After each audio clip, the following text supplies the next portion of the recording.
area, you know, spent the night there at a hotel, and then had lunch with my old boss when I used to work in pharmacy. Oh my god, my eyes. Sorry guys, excuse the freaking raccoon eyes. So I am still trying to find my Logi, what do you call it, my Logitech cam for my laptop so I can videotape my recordings and send you guys on YouTube. But so I'm just doing it with my phone. But a couple of things have come up. Well, first and foremost, I wanted to discuss that I'm going to start doing stand-up comedy. I've had people within the last, I guess, couple years, even more recently, that have told me you're really, really funny. Like the shit that comes out of your mouth is hilarious, especially when you talk about your family. A lot of people have told me like, oh, you know, have you considered ever doing stand-up comedy? And I'm like, no. So, I kind of looked into it, and I did my first open mic.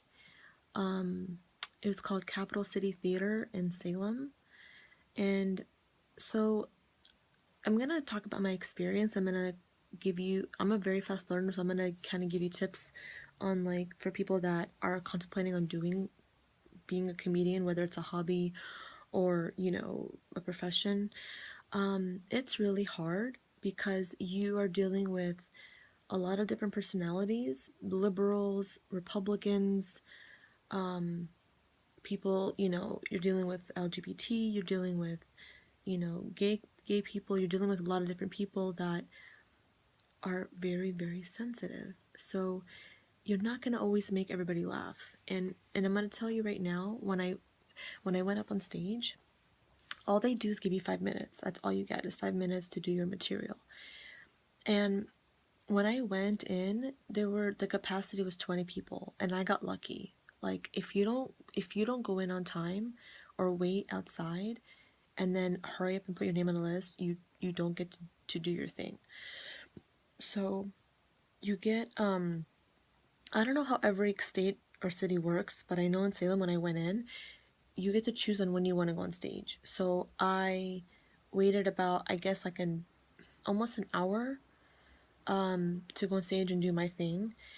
And then, so they introduce you, but they only say, oh, you know, the next comic, they kind of do like a 5-second intro, and then they say, oh, this is Mira Nasser, you know? So I went on stage, and at first I was so nervous, but then I was like, as soon as I got on stage, like, all my nervousness went away. I don't know. I don't know how to explain it, but the lights are really, really bright. You really can't see a lot of people. You can see maybe several, but you can't really see a lot of people. All you can hear are laughs or comments, you know? You are pretty much competing with like 20 other people that some have done it for about a couple years, some are new. And in all honesty, not all of them are funny. Some of them think they're funny, but they're not. There were a few that were on stage talking, like telling their stories or jokes or whatever, and nobody was laughing. Like, nobody. And I felt bad for them, you know, because they thought it was funny, but other people or don't think your material is funny. I went up there, and, you know, I got several laughs, you know, being that I was the only Arab person there, and a lot of them were either Hispanic or Caucasian. So, you know, the market was more along the lines of just European people versus ethnic people that I actually could understand and relate to my jokes. So it's all about the market of where you advertise yourself, your character, your material. And a lot of people were like, oh my God, you have so much confidence, you're so strong, like, you have so much courage. In all honesty, I don't know why people are telling me like all these things, like, oh my God, you have to have some big balls to do this. Look, when you want to go try something and you really want to try it and you like it, it's kind of like going after a dream, after chasing after a goal. Nothing will get in my way of accomplishing that goal. So I don't know what people are talking about. Maybe people are just pussies, and they're just too scared of going after something that they love. I don't know, but anyway, so that's what's going on. I also wanted to kind of talk about what's going on in my personal life. I somehow managed to, within the last month, a little over a month, I managed to somehow gain a boyfriend. I don't know how that happened. Um, he's half Arab, half white. I mean, he's a really great guy, but there's a couple things that I don't know if they're red flags because I've never been in this situation before. So I don't know. Maybe you guys can like leave me comments or questions or so I can kind of like read everybody's comments. But he's he's around my age range. He's successful. He works in real estate. He has a 9-year-old daughter. And he's separated. Like, he's actually filing for the divorce papers, like, this week. Mind you, I don't date separated guys because technically they're like legally still married. And I told him, I said, I feel like, sorry, I was bringing the light back on my laptop, and I told him this, I said, I don't feel good dating you because you're technically still married, and that's committing adultery, and I don't want to feel like a mistress. But after he told me what he told me about his soon-to-be ex, I don't know, like, I really like him a lot. His soon-to-be ex, she's, I just found out within, like, the last couple days, some disturbing news. She was cheating on him for I don't know how long. I don't really know how long, and I honestly don't care, but she was cheating on him with obviously another guy. And then he just told me today that her boyfriend called him and told him that she's pregnant with his baby. And I'm like, and I told him, I keep telling him, my boyfriend, I keep telling him, I don't want to hear about your drama. This is exactly why I don't date separated guys. But the thing is about my man, I'm not gonna mention his name or where he's from. I'm just gonna say the thing about him is that he's a really great guy. He's really like it's been only like a month, maybe a little over a month, but we have a really strong bond, a strong connection. We get along. We haven't fought or argued yet. We've probably bickered a couple times just because we're both Arab and, like we're stubborn, and that's being Arab is, it comes with the package, but he's really sweet. Like, he came and he helped me clean up my apartment.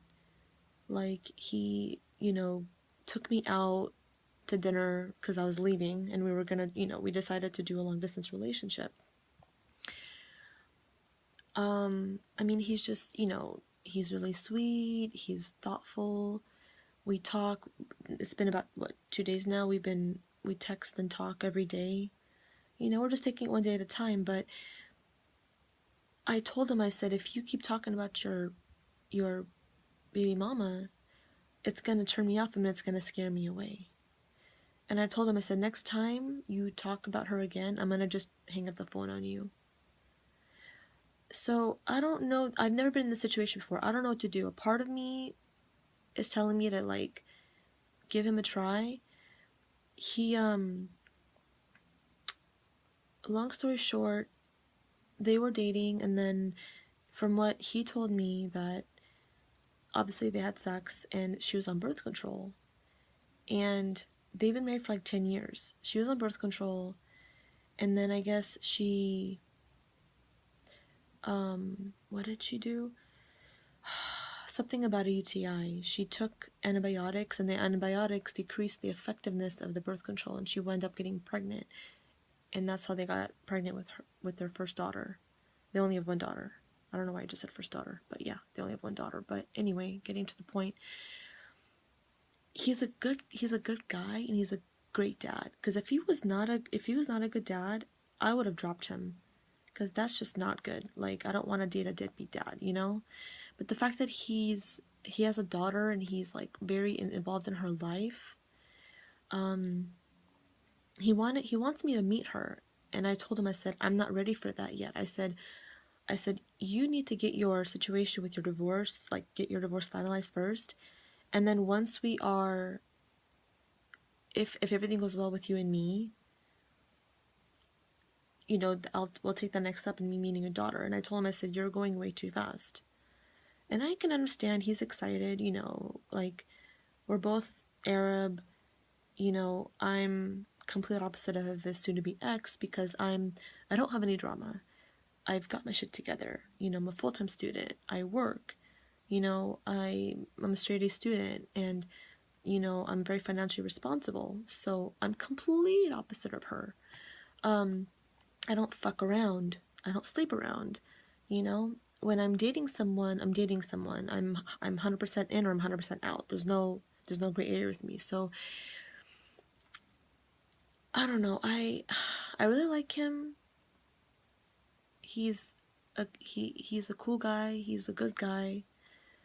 I don't know. So maybe you guys just leave me some comments and thoughts. Just, you know, be brutally honest, pretty much. But that's about it. Oh, one more thing. I'm going to start next week. I have an appointment with Uber, to start working with Uber, just to make some extra money, because I've got the startup company that I'm working on. That's going to take some time for it to, you know, materialize. But in the meantime, I can make some extra money. And I don't see myself working for anybody, because number one, it's really hard these days to look for a job, let alone having to go through all these interviews. And I would just rather work for myself, you know, and yeah, until the startup company gets going. But yeah, and it'll be good, because like I'm in school full time, and I need to focus on school, and I don't really have a lot of debt. So I don't really have a lot to worry about. But the money I'll be making, I'll be paying my bills, and then saving money for a house. That's my next goal. And then, so yeah, so I have an appointment on Monday. Once that goes, hopefully everything will go well. I'll start YouTubing on Uber, about Uber, and you know, yeah. So I've been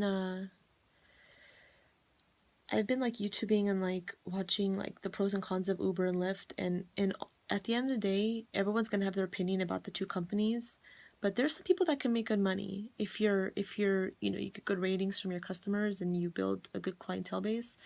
Some people have done it for 3 years. So I don't know. I'm gonna give it a try. You never know until you try. So but yeah, but I'd really like to hear your opinions and comments about this, because I don't know what to do. Like I said, this is my first time dating someone that has a kid, let alone, well, I'm sorry, I should rephrase that. I have dated guys who have a kid, but this is a different situation. So I don't know.